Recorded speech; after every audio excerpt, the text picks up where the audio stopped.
बिस्मिल्लाहिर्रहमानिर्रहीम। दोस्तों, आज हम बात करेंगे कि अस्तंजा किसे कहते हैं।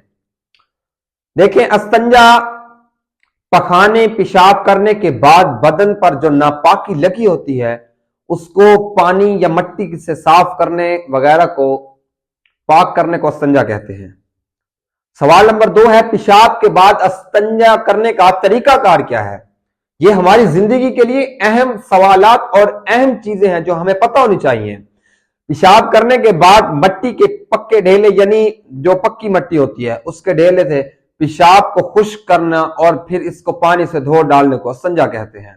सवाल नंबर 3 है, पखाने के बाद अस्तंजे का तरीकाकार क्या है। पखाने के बाद मट्टी के 3 या 5 ढेले हो, पखाने के मकाम को साफ करें और फिर आहिस्ता आहिस्ता पानी डालकर उंगलियों के पेड़ से धो डालें यहां तक कि चिकनाई जाती रहे, मतलब जहां तक आपको पता चल जाए कि नापाकी निजासत अब बिल्कुल साफ हो गई है। सवाल नंबर 4 ये है, क्या डेलों के बाद पानी से तहारत करना, पानी से साफ करना भी जरूरी है।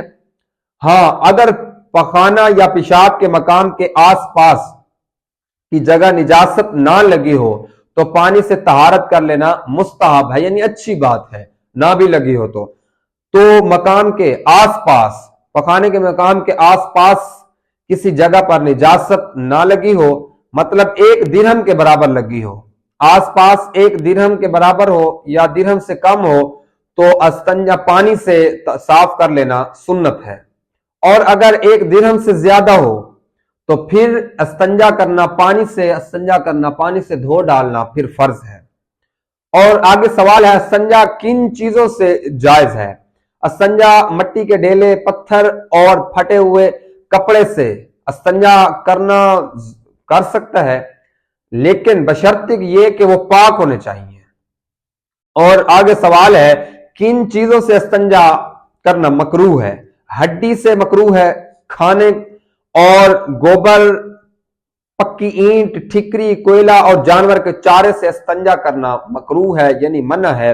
ऐसी चीज जिसकी कुछ कीमत हो, अगरचे 1 आधा पैसा भी उसकी कीमत हो, तो इनसे अस्तंजा करना बिल्कुल मकरूह है। कागज से भी अस्तंजा करना मना है।